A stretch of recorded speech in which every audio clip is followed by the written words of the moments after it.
سلام بچه‌ها، امیدوارم حالتون خوب باشه و کلی اتفاقات خوب براتون افتاده باشه تا به این لحظه.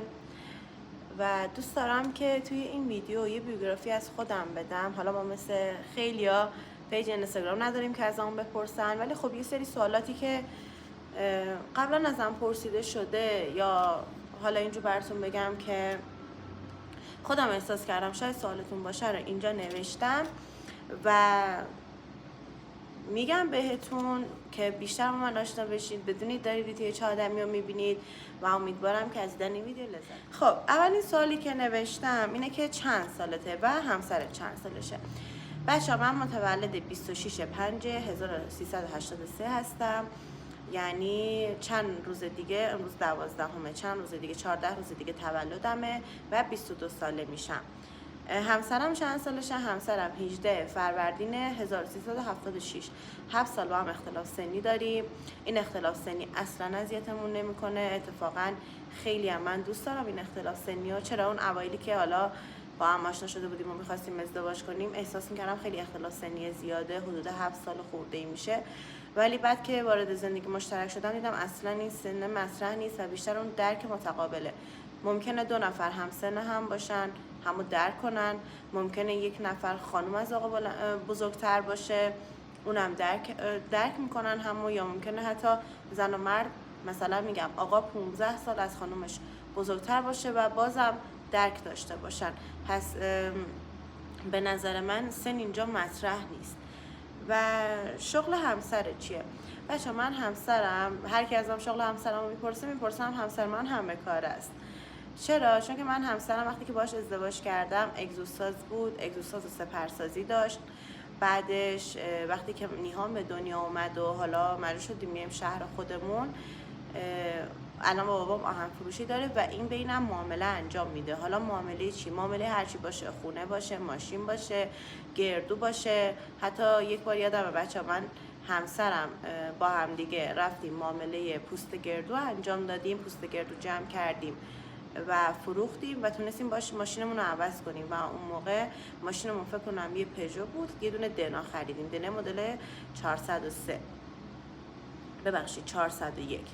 شغل خودت چیه بچه؟ منم خب خیلی شغلا داشتم. من از 16 سالگی کار کردم و مشاور پوست و مو بودم توی یه شرکت و الانم هستم و خب علاقه داشتم به حوزه پوست و مو. الانم به عنوان فیشیالیست یا اسکین تراپیست دارم کار میکنم. و اینکه قبلا بلاگر بودم بچه، بلاگر انگیزش سحرخیزی بودم، سحرخیز بودم و از 17 سالگیم تا زمانی که نیهان، تا 20 سالگیم که نیهان به دنیا اومد، من 5 صبحی بودم. نیهان به دنیا اومد ساعت خوابم تغییر کرد، ولی الانم هنوز که هنوزه بازم به اون سحرخیزی اعتقاد دارم. همیشه قبل ساعت 8 بیدارم، شوک‌گذاریمو دارم، رشد شخصیتیمو دارم، کتاب خوندنم هم دارم. البته اینو بهتون بگم که تا اینجور براتون بگم که همیشگی نبوده، چون که بچه خیلی برنامه زندگی تو رو به هم میزنه، یه شب بهت خواب میده، یه شب بهت خواب نمیده، ولی خب سعی میکنم اون روتینمو داشته باشم. چند تا خواهر برادرین بچه؟ ما سه تا بچه ایم. داداشم از من بزرگتره، داداشم 30 سالشه، خودم 22، خواهرم 21 سالش، امسال میشه 21 سالش و همین سه تاییم. داداشم ازدواج کرده، یه دختر داره، نلا خانم. نلا 7 ماه از نیهان بزرگتره و خواهرم هم مجرده. هدف چیه تو زندگی بچه؟ خب هدف، من خیلی هدف دارم تو زندگیم، ولی همیشه یکی از هدفام اینه که یه مادر خوب باشم برای نیهان، یه مادر کافی باشم. خب نه مادر بی نقص و پرفکتی، چون که هیچ کس نمیتونه اینو باشه و هر کی میگه من یه مادر بی نقصم اصلا به نظر من این حرفش درست نیست. هیچ آدمی نمیتونه بی نقص و پرفکت باشه، ولی سعی میکنم که توی هر جایی از زندگیم هستم، حالا که اسکین تراپیستم، ممکنه حتی این شغل رو بزنم کنار برم سراغ یه شغل دیگه، یا هر جایی سعی کردم بهترین خودم رو ارائه بدم و صرفا برای پول کار نکردم و همیشه سعی کردم که اون طرفی که از من خدمات میگیره ازم راضی باشه.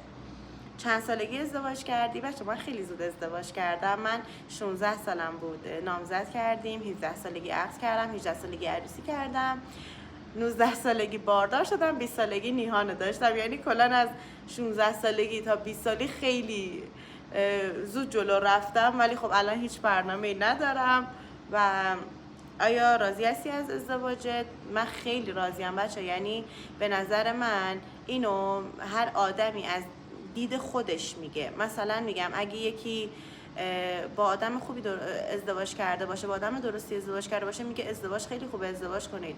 ولی یکی که با آدم درستی ازدواج نکرده میگه ازدواج اصلا خوب نیست، ازدواج نکنید.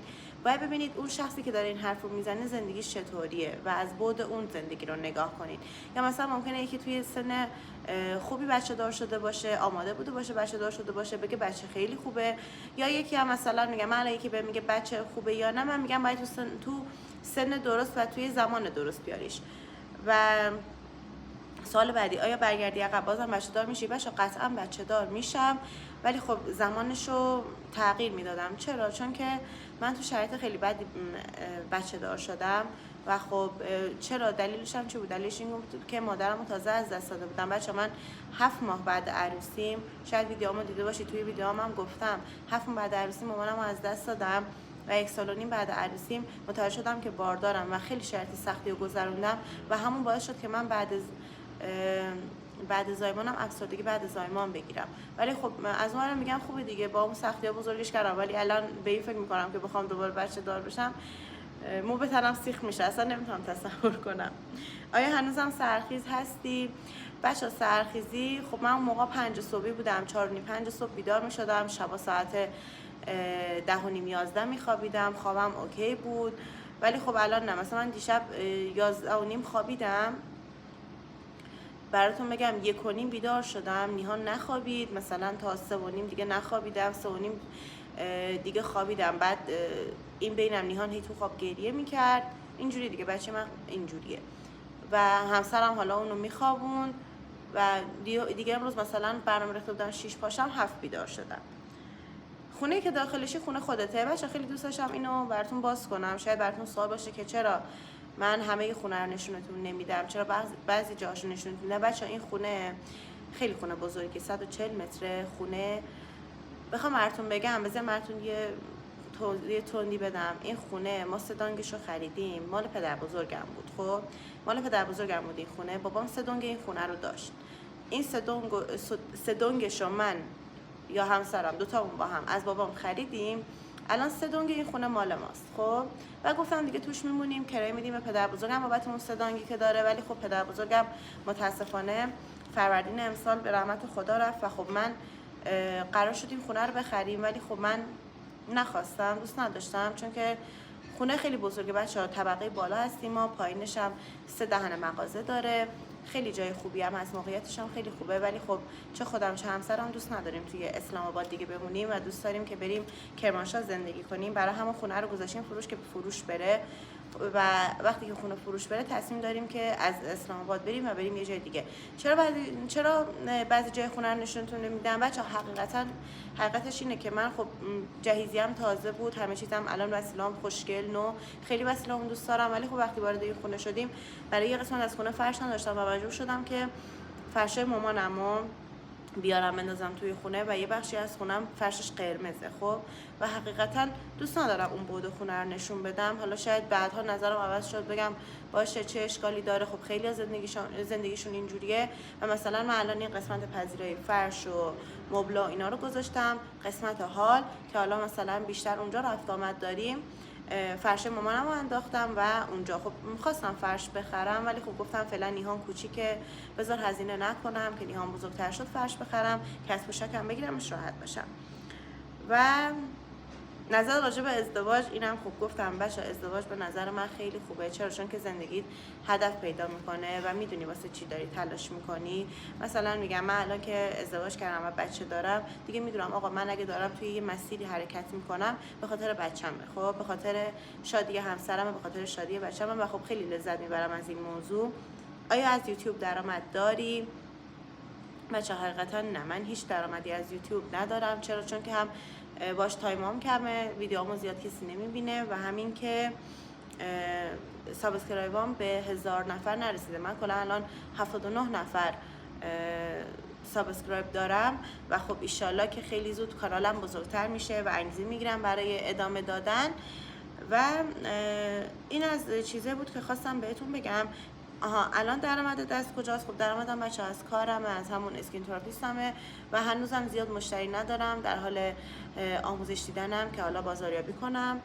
و بچه همیشه سعی میکنم توی هر بعدی از زندگیم هست بهترین خودم رو ارائه بدم، یعنی واقعا با وجدان کار میکنم، با وجدان کاری کار میکنم، چون که اگه من یک مشتری راضی داشته باشم چندین تا مشتری واسم میاره، ولی اگه یک نفر من ناراضی بفرستم ممکنه کسی که قرار بوده بیان پیش من دیگه پشیمون بشن و نیان.